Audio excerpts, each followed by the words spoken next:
We reject the ideology of globalism, and we embrace the doctrine of patriotism.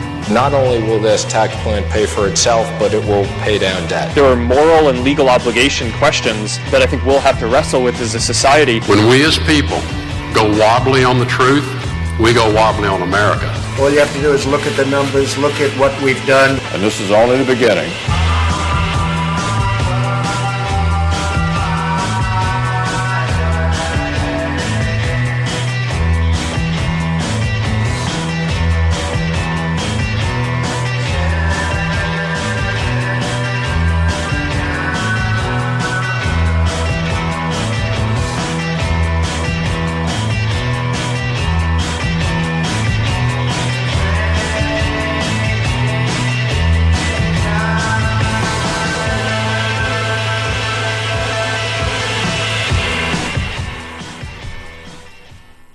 Good morning, everyone. You're tuned in to Evidence of Design on 100.9 FM WXIR in Rochester. My name's Jason Taylor, host of Evidence of Design, and we're joined in WXIR's studios by my good friend and co-host, Mary Lawrence. Good morning. It is Saturday, May 8th, 2021.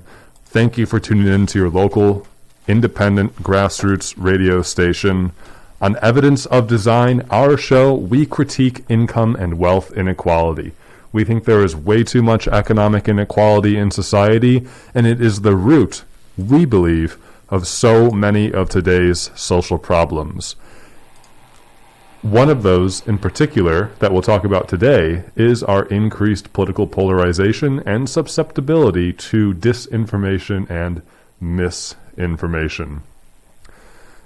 We'll be talking on the first half of today's show about how to counter disinformation and misinformation, and we want to hear from you. Do you have people in your life who just simply believe what you see as outlandish things?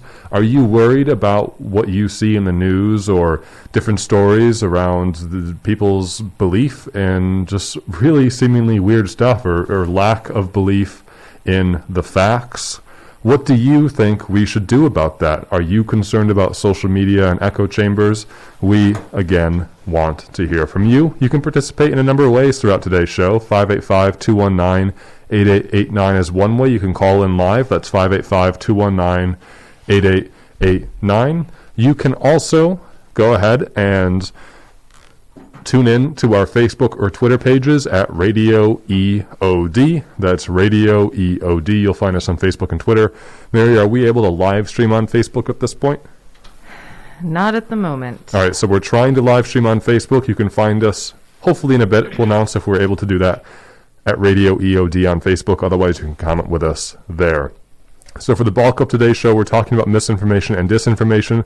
But in the second half of the hour, we'll be talking about the local offices that are up for election and who's running for those offices this coming primary day, June 22nd. So elections are a little more than a month away for many offices in the county, including mayor, city council, RCSD Board of Education, and all county legislators. Very important election because all elections are important. June 22nd is primary day. We'll want to stay tuned to hear who's running for office and when you can vote. You can find out that information at monroecounty.gov/elections. Again, that's monroecounty.gov/elections. Stay tuned with us here on Evidence of Design on 100.9 FM WXIR. We're going to take a short break, and when we come right back, we're jumping into misinformation and disinformation. What do we do about it? Hang on. Tuned in to Evidence of Design on 100.9 FM WXIR in Rochester. Let's jump into the main segment of today's show, talking about misinformation and disinformation. This is a topic that we've covered several times on this show, and also our co-host Mary Lawrence has done a few workshops with WXIR on media literacy. So when we talk about media literacy, what we're really talking about is this, our ability to understand, interpret, and create information. And so much of today's society is built on information. We talk about the media. It's not just cave drawings anymore, but it's also, of course, radio, TV, and social media, newspapers, print. The list goes on and on. What's really, this is all very, very important because we are consuming more media than we ever have as human beings and as our society. Indeed, if you're listening right now, you are participating in a form of media. And so those who produce media, we believe, on evidence of design at least, have a responsibility to have the media be constructed in an ethical and responsible way. And those who consume media also have a responsibility as well. For instance, if you are a consumer of information, you probably shouldn't share that information that you're consuming with someone unless you've vetted the information for yourself. For instance, how often have you ever read the headline of a news article and shared that with someone without ever having read the article yourself? I am guilty of that, and I've worked very hard, especially over the past year or so, to never share something with someone unless I've actually read it. So, and why that's important is because if you are sharing something without having reading it, you are now complicit in the spread of something that perhaps shouldn't be shared or spread because it is an illegitimate or harmful piece of information. That's just one example. So not only do producers of information have a responsibility to do it ethically and responsibly, but consumers of information have responsibilities as well. We mentioned reading a full article before you share something and not just based on a headline. There's also something to be said about engaging in the shots fired discourse, so to speak, in social media. It's very, very hard to have constructive conversations on social media or even in so many places of our internet ecosystem right now. How often do you see these folks online just taking shots at one another? Someone posts something, oh, Joe Biden does this or Trump does that, therefore they're bad. And someone else fires back, oh yeah, you think Joe Biden's bad? Well, Trump did this, and then you just kind of go back and forth with this sort of nonsensical argument where you're just sort of trying to score points against one another. That isn't helping. It's a lot like if you're just in a grocery store and people are just, you just start to argue with someone over a can of soup or something. It doesn't helpful, right? You should probably use the same strategies you would use in real life as you would use online. Is that something you've done recently, Jason? Just started an argument over a can of soup? When I was driving here, Mary, for some reason on Union Street, between Monroe Ave and, say, East Ave, it is impossible going northbound on Union Street to take a left over 90% of the light's life cycle because there's a red arrow when I want to make a left on Union Street. I was going to get out and I was going to call the mayor right there. I was looking up Lovely Warren's number because this is unacceptable because it is infringing on my freedom to make a left when I want to. And as an American, individual rights, it's everything, right? It's everything. So unless you know me very well, I'm very dry and sarcastic. So I'm being sarcastic. But, I'm not much of a confrontational or argumentative person. I tend to lean towards the sides of, give people space and just do your own thing. And so, no, I haven't really gotten in many personal arguments with people, but I am guilty of engaging in those shots fired online arguments that don't sort of lead to anywhere. And that's really problematic because we're not engaging in any constructive discourse at all. And indeed, we're just breaking trusts and burning bridges. Right, and I think that's maybe what you're getting towards is that the media is also very complicit in creating this atmosphere for this sort of shots fired conversations. The way that I hesitate to say the media as a whole, as such a broad term, but a lot of media resources do use tactics for writing their headlines that are extremely biased and make you think a certain way before you've even looked at the headline, and are sort of facilitating this atmosphere or this as you call it, the shots fired narrative. Yeah, when we define the media, it can mean so many different things. Mary, there's two different levels I want to focus on here. One is traditional media. That's like going on to NewYorkTimes.com or FoxNews.com. The other is, I would say, contemporary or futuristic media, and that is social media.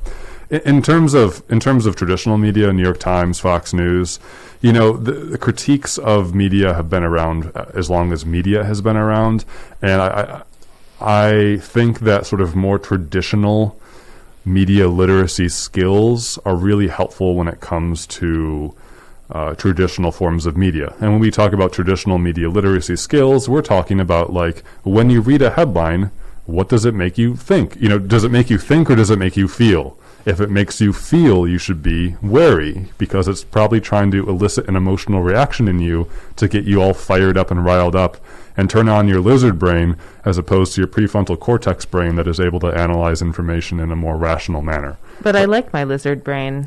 Our lizard brains are really, really helpful to get us out of dangerous situations, to create a flight or fight situation. But our lizard brains are really not good when we need to build a society where we all can live together in mutual harmony and with opportunity and productivity. And, our lizard brains, very cute.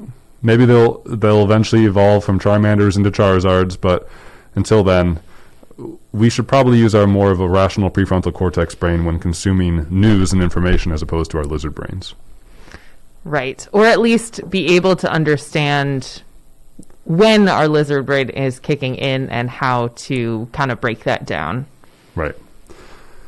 And so, talking about traditional media literacy strategies, does the headline force an emotional response out of you? Is there bias in their reporting? Is the author using loaded language to sort of place blame or to make you take one side over another? Is the author using sources? Are they just sort of saying something, or are they saying something that's bound up by facts, figures, or other reports? Has the author written other information, or is this Joe Schmo who happened to have free time on his or her hand to write their opinion and put it out into the world? So, that doesn't happen too much with traditional media, but all of those sorts of things happen with traditional media. I want to focus particularly, though, on social media, which is where our ecosystems are brand new to, our modern ecosystems are made up of these algorithms that determine which content gets the most viewership and which content gets rewarded.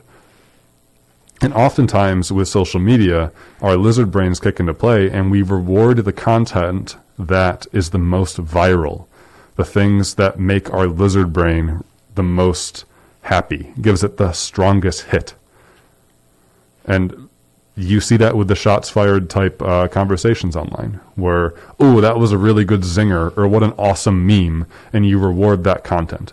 And so that gets pushed to the top. With it. Yep, you react to it. You literally react to it. You participate. You give it the like. You give it the thumbs up. You share it to friends and family. And so you are now complicit in this system that was designed to prey upon your weakened lizard-like instincts and garner that feedback loop to get you to react because it tickles your lizard brain fancy. Right. And as we're going into this, I'm wondering, can I talk for a minute just about why someone would share mis or disinformation quickly? Well, I would imagine there are many reasons, Mary. What are some of the reasons? Sure, yeah, and there are absolutely many reasons. And I know we're going to be focusing mainly on social media, so probably just ordinary people who want maybe to help others. But in general, there are sometimes financial advantages to people sharing misinformation. This has happened in the past within elections. So people are usually after something when they're sharing mis or disinformation. It might be money, it might be support, if it's a politician or a candidate or party, they're probably looking to get support or, sort of push down their rival. Or they might just want to cause division or chaos. And some people just want to help others, and they think that the information they're sharing is going to be helpful. Yeah, so there's two common threads when we're talking about misinformation, and you're tuned into Evidence of Design on 100.9 FM WXIR in Rochester. Misinformation is information that is shared without the intent to cause harm or malfeasance, and you could end up being complicit in the spread of misinformation if you end up believing it. Say you trust the source, but the author didn't do their research and so got facts and figures wrong. We're guilty of that on this show before. I can't think of a specific example off the top of my head, but I know, even though we try to be careful with the information we share, we've never gotten it perfect. And sometimes we have shared facts or figures that are subtly wrong. I'm glad to think I've never caught anything that's like egregiously wrong. But sometimes, we'll share something and then I'll uncover more research later and be like, oh, darn it, I was off. We were a little off there. And so we were then complicit in spreading misinformation. We did not intend to mislead anyone, but, that's still not great. And as an institution, we would want people who tunes into our radio show to trust us to share with them accurate, up-to-date information. Disinformation, on the other hand, is information that's spread intentionally to mislead the reader or listener or consumer. So these are those places where people have a reason for sharing, whether it's financial or political gain or some social psychological reason. This is information that is meant to make the reader believe something that's not true. And this is the biggest red flag for our modern society, with the spread of disinformation and the media ecosystem that we have set up that rewards that spread. For instance, let's go way back to the start of 2016. Donald Trump was just elected President of the United States of America. He holds his inauguration, and the next day, the president says, and so does his press secretary at the time, Sean Spicer, that infamously it was the largest inaugural crowd in the history of presidential elections. First day of the Trump presidency. It's not true. You can look at photos. You can count heads. Picture Where's Waldo, if you've seen that. Wow, there's a scene with a ton of people on it. There are more people in this photo than the other photo. That's odd. It looks like there are less people in Donald Trump's inauguration than there is in Obama's administration. Why would the president say that, and why would the press secretary say that? They're spreading so in the beginning of the Trump presidency, sort of the media and we as the citizenry in this country were caught in an odd place where it's like, wait, those of us who didn't live off of the inhibition, the rewards of our lizard brain would be like, that's weird. Why would someone say that this thing is true when clearly it's not true? And you could start by giving some the benefit of the doubt to say, well, maybe they're just basing it off the wrong, information. Maybe they're misinformed. Maybe they have a different opinion about what largest means. Really being generous with why someone could be wrong and saying these things as fact. And I think that's how the Trump presidency started, with people just sort of giving a whole lot of graciousness to something that a rational person would say isn't true. The problem is that the modern Republican Party, by and large, and all of us caught in this soup, Democrats too, in some regard, are just flooded with disinformation constantly. And so much of that has been pushed through the right-wing media for decades.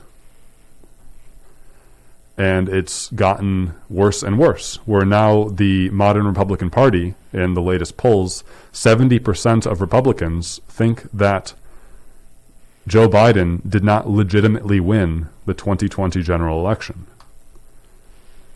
70% of Republicans. That's a lot of people believe in what is now called the big lie by former President Donald Trump, that the last election was rigged against him, that there were false votes, and so on to have him win the election. You can't, I don't think, be in a position, it's far too generous to say that that is simply misinformation, that the former president is misinformed about the facts, So you have to, I think, take the further step to say it's disinformation and that there is a nefarious attempt going on here. A nefarious attempt to change people's perceptions, to change people's opinions, to win them over, to get them to act in a certain way that would be beneficial to their cause. Such as voting for them. Such as voting for them, or not voting for Democrats, or not supporting whatever policies are put forth and supporting these policies over here, so on and so on.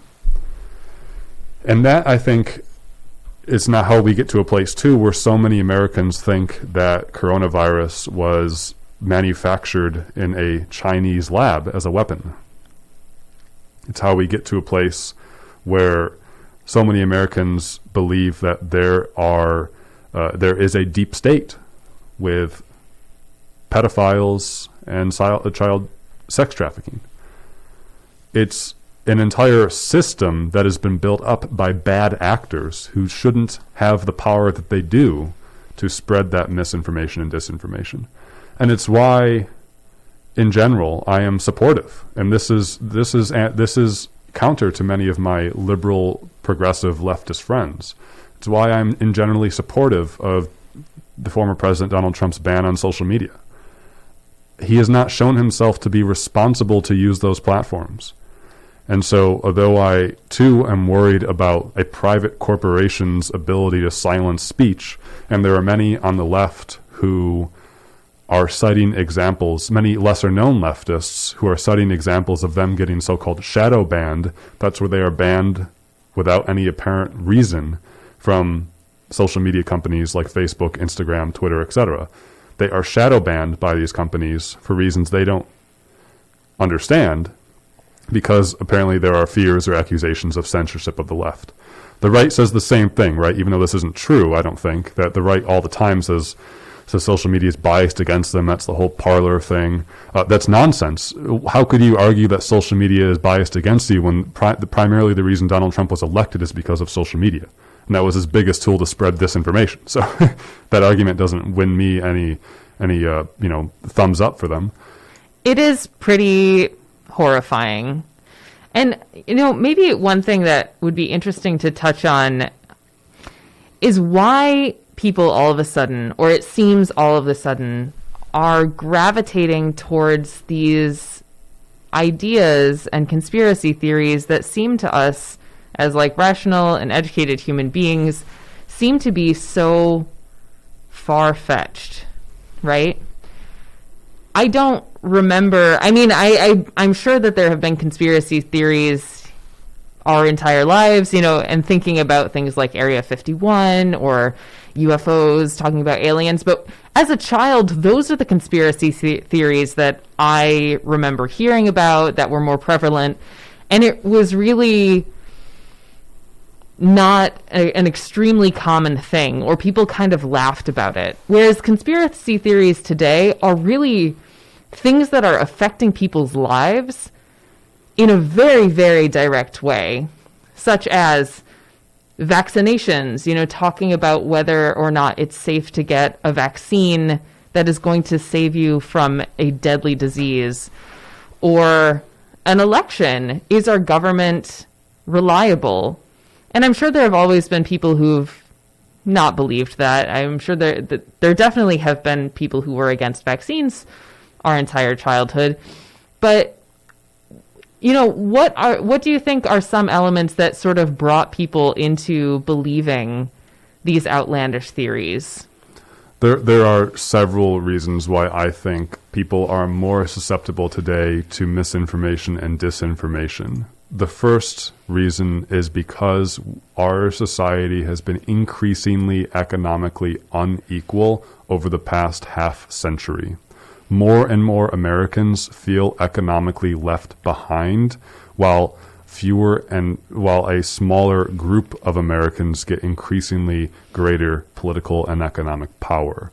Therefore, many Americans feel as if the system is rigged against them, and that traditional notions of hard work, meritocracy, American dream, right, these theoretical frameworks that bring meaning to our life are becoming devoid of their truth. And therefore people feel lost, stuck, lied to, betrayed, and they turn to other reasons to explain the fear and doubt and pain in their life.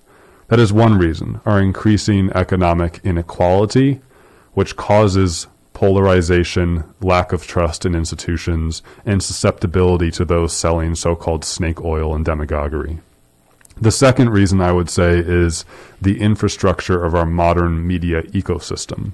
We've talked a little bit about this already, but when we think about social media, these are brand new forms of communication, never before seen in human history for the X number of thousands of years we've been around, where you can instantaneously talk to someone else across the entire world whenever you'd want, where you can see information that is posted by other people, and there are no longer the same gatekeepers to information. Traditionally, 40, 50 years ago, if you wanted to read the news, you would pick up your local paper, which have all but disappeared across the country, or tune into the sort of media giants, CBS, et cetera, to find the news. You know, there were 3 nightly news stations with our with baby boomer generation. Now there are nigh uncountable amounts of sources of information, and we've all become sources of information. We've seen this during the Black Lives Matter protests. People live streaming protests, right? People posting their thoughts and feelings on social media. And therefore, we have jammed up, we have increased the supply of information nodes out there and decreased perhaps the power of traditional gatekeeping nodes. To be fair, there is some good to this. There are critiques of media giants, traditional gatekeepers, that are very relevant, such as traditional media gatekeepers not having adequate coverage of minority communities, particularly people of color. That, I think, is a fair critique.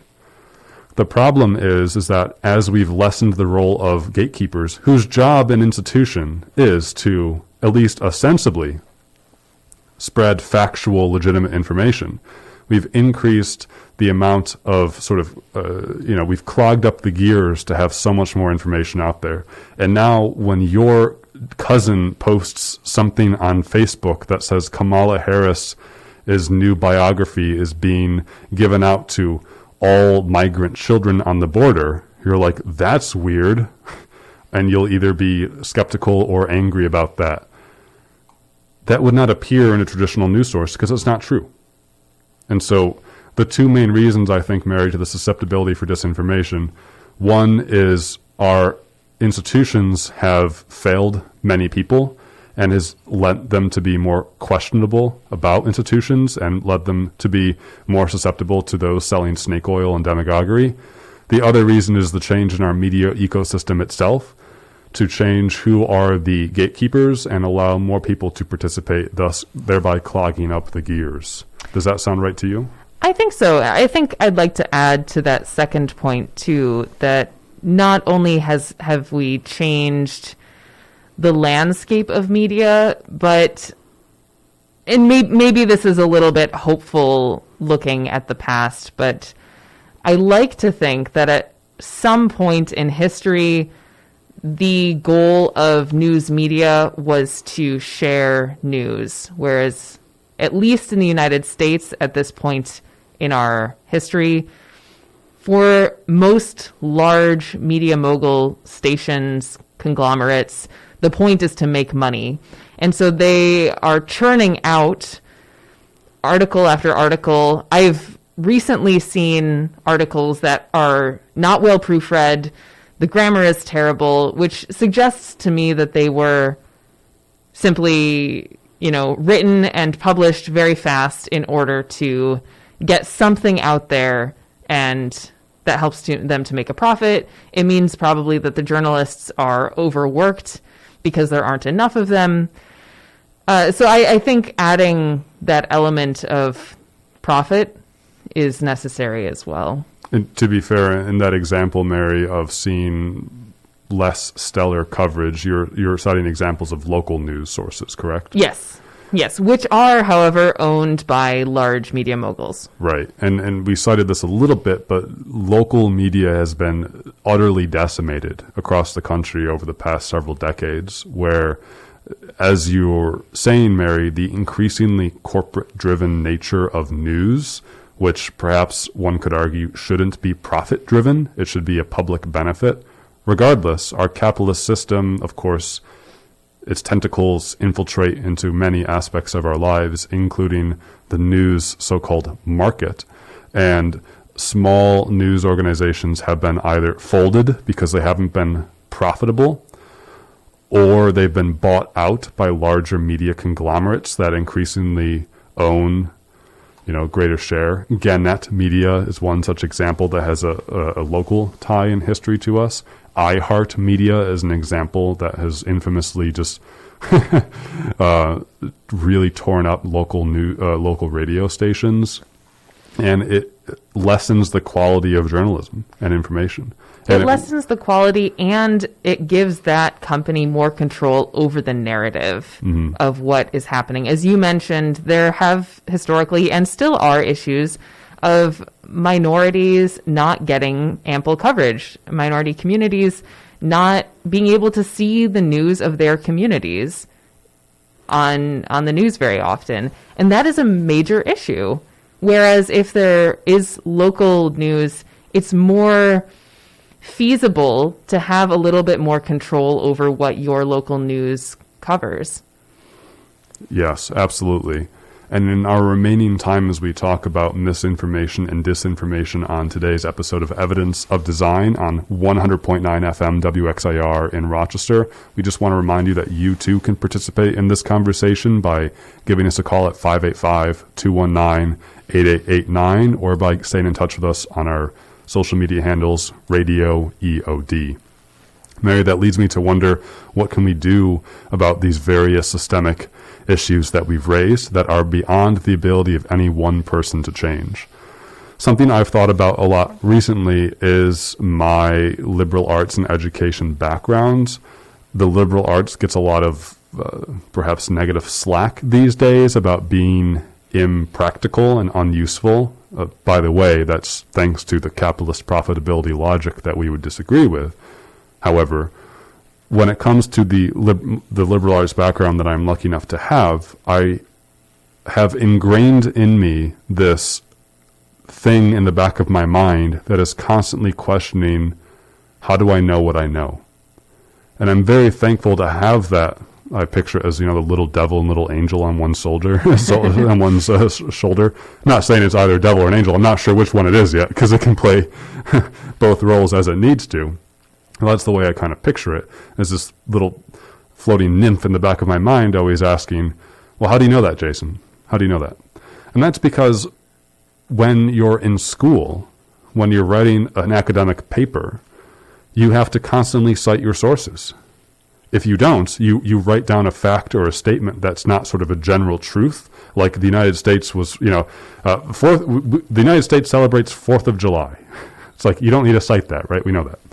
If you cite anything else that says 500,000 Americans have died of the coronavirus, you need to cite that, because you need to say where that information comes from, because you probably don't know that individually, and people can have different ideas about how many people have died from COVID, whereas people don't have different ideas about when 4th of July is. So if you don't cite information in a, say, academic paper, you turn it into your teacher, the teacher reads it. If they're a good teacher, they circle it in red ink and say, need to cite this information. Mm-hmm. Then you get your paper back, and you have 18 things circled in red saying, cite, cite, cite, where's your source? That's annoying. It's annoying.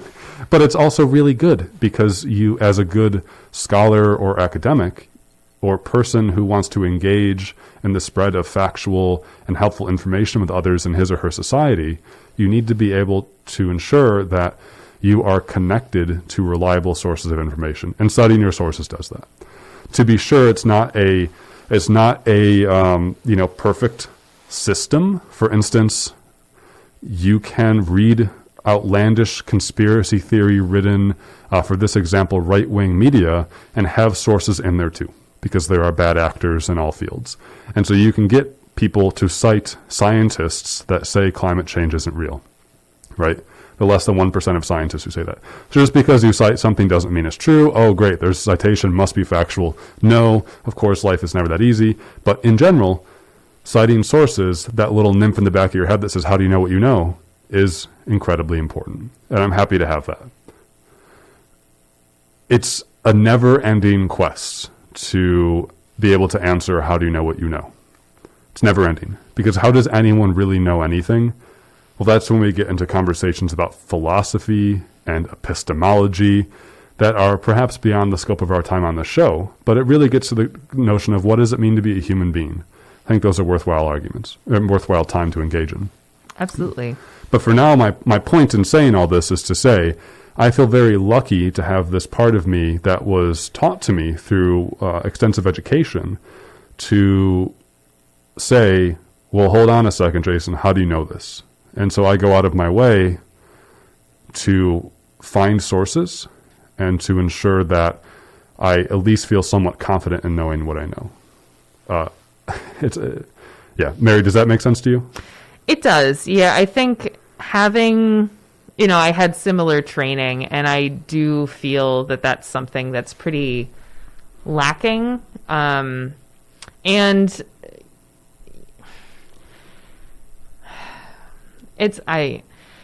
I think that we saw it with a lot of people who ended up and who still are supportive of the Trump presidency.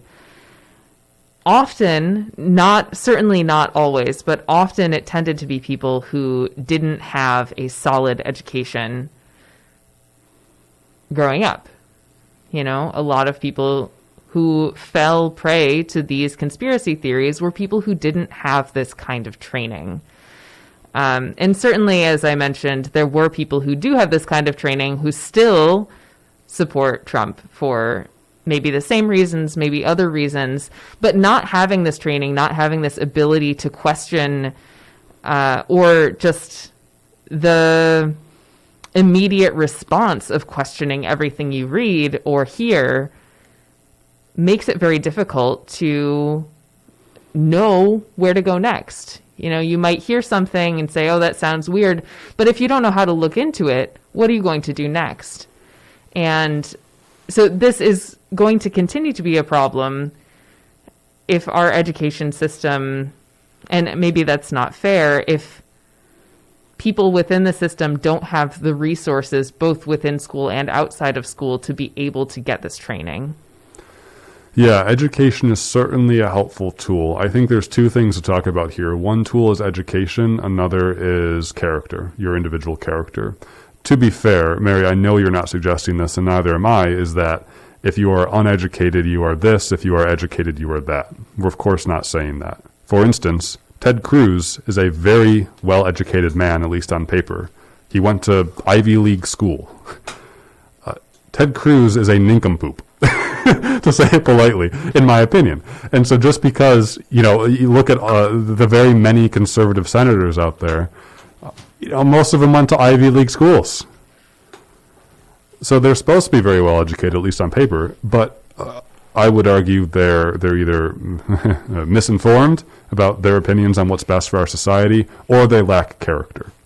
And that's where the second piece comes in, where when we're talking about both creating and sharing information, our character has to come into play, where it's not just our training in terms of how do you know what you know, but are you being the change that you want to see in the world? And that could be, you can do terrible things and say, yes, I am being the change I want to see in the world because I want to see terrible things happen. Or at least to me, I don't think they're terrible. But, are you at least being a good faith person who is trying their best to, help the most amount of people? Obviously, again, this gets into philosophy and now axiology and all of those things. But for our purposes, it's both training in terms of how do you know what you know, and it's also character about are you being a good person? Do you want, would your mom or dad be proud of you doing this? Would your kids be proud of you doing this? So on and so forth. And you got to combine those two things, and hopefully that's how you get good leadership, people who are intelligent, and also people who are good people. And that's something I think we sorely lack in our society right now, which is those in power are either sorely misinformed or they are simply have really sad character. And the people consuming information, that's where you're going, Mary. I think a lot of voters out there, they might not have the ability to have that super strong education, but they might have good character or lacking in one or another or whatnot. So it can be a whole alchemical soup of things, but... Yeah, I was just going to add not only having the education and the training, but also having the time and the attention span. If we're looking to people in leadership positions, these are people who have made politics their job and who should be the ones who were able to trust, at least for the most part, in knowing what's best for the people in the country, in listening to their constituents. And so when we see people in power who are abusing that power, it's very hard to convince all of the voters when there aren't that many good alternatives. Yep. And we need to have better leaders, better responsible leaders. Right. Much more to be said on this topic, of course. Long story short, I hope you, as a listener, if you're tuning in, that you are thinking about how you consume, spread, or create media and information. Are you being responsible when doing it?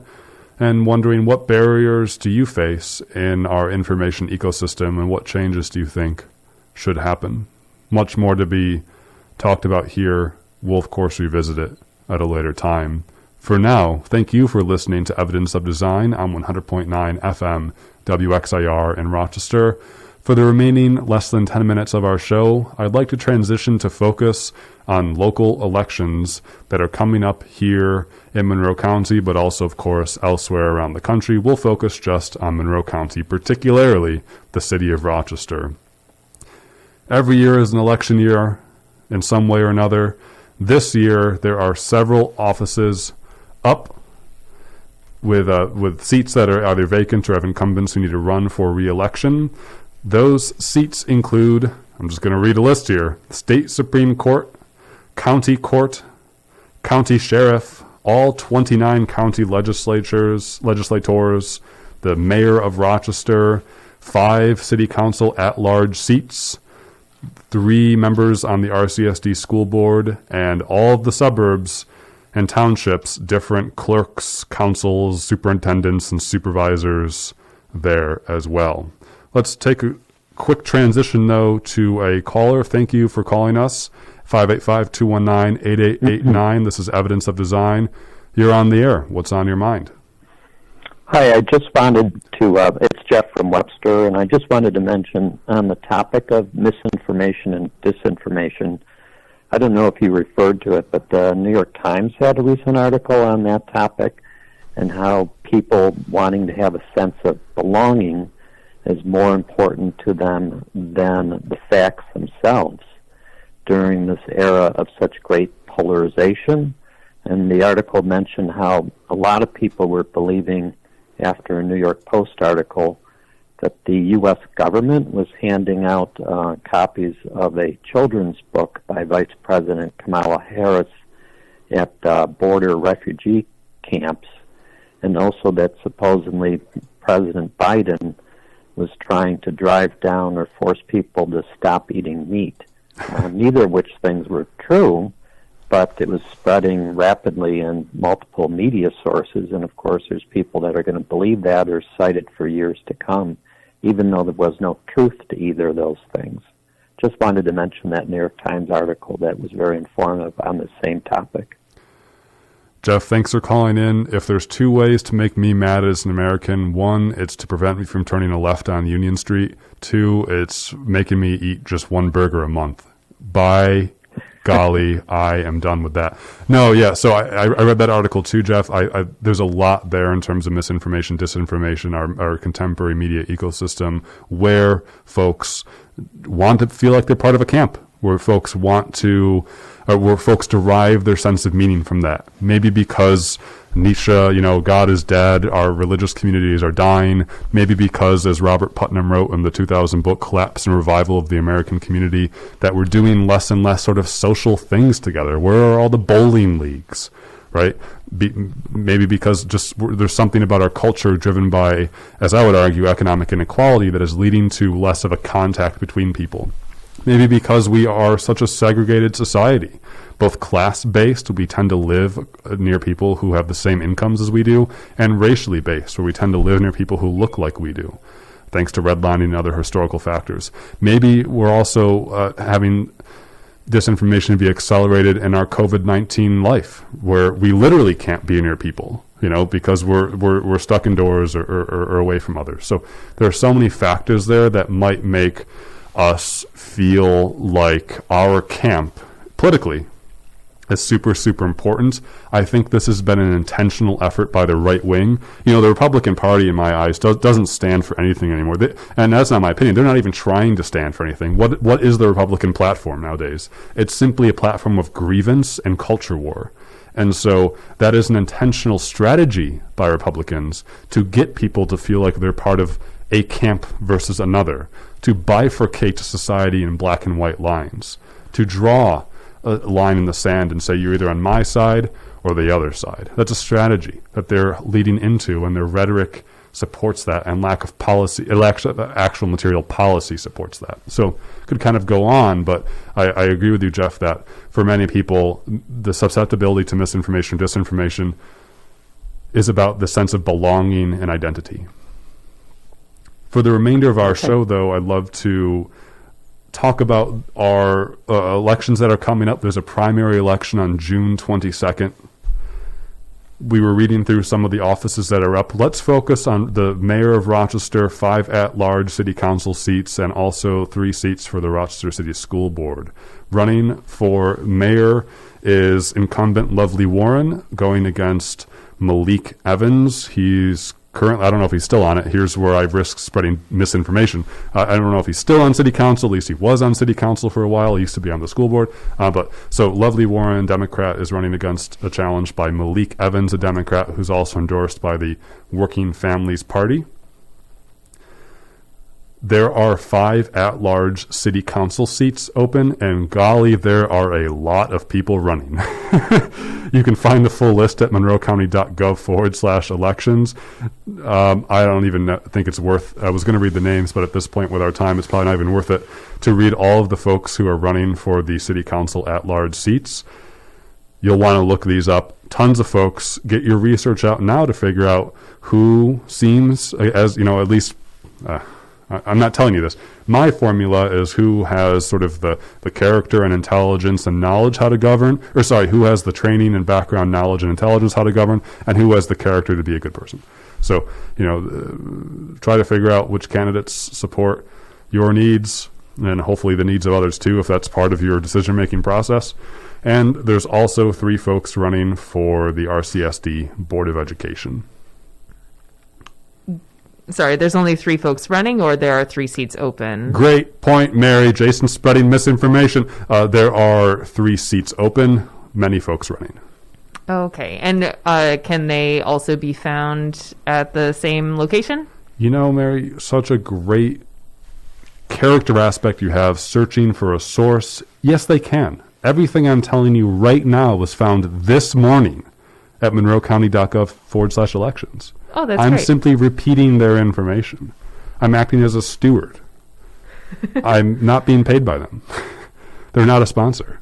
I just like elections and think they're important. monroecounty.gov/elections. You can subscribe now. $9.99 a month.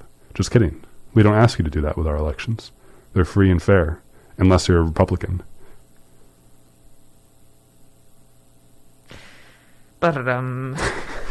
So many positions are open, all 29 county legislators, as I mentioned, and also many, many seats in the suburbs. When can we vote, Mary? Well, Primary day is June 22nd, 2021. There are also many early voting days as well. We ain't Texas or Florida yet trying to restrict voting. Booyah, New York, go New York. We have several early voting dates. They are Saturday, June 12th through Sunday, June 20th. Many early voting locations as well. Guess where you can find this? You guessed right, Mary. MonroeCounty.gov/elections. All right, that's what I was going to guess. So you can begin voting in the upcoming primary on Saturday, June 12th. Primary day is Tuesday, June 22nd. Why would you want to miss out on voting? I don't get it. You would be left out. Picture ideologies and camps. You don't want to be left behind. You don't want to be the person who's not picked for kickball. I would get out there and go vote. That's what I would do. Speaking of being left behind, when do people have to be registered to vote Mary, in order to participate in this election? Such a good question that I didn't look up. But you know where you could find that answer? Probably MonroeCounty.gov/elections. So good. MonroeCounty.gov/elections. With that, we got to end our show. Thanks so much for tuning in to Evidence of Design on 100.9 FM WXIR. I was your host, Jason Taylor, joined in WXIO Studios, Mary Lawrence. That's me. You can always find our past episodes on YouTube by searching for Evidence of Design. We're also anywhere you get your podcast at Evidence of Design as well. And you can watch 45 minutes of this show starting 15 minutes in on Facebook. I honestly have no idea why you'd want to do that. I'm genuinely saying that. But anyways, we'll be back next Saturday. Till next time, everyone, be well, be safe, take care, and bye-bye.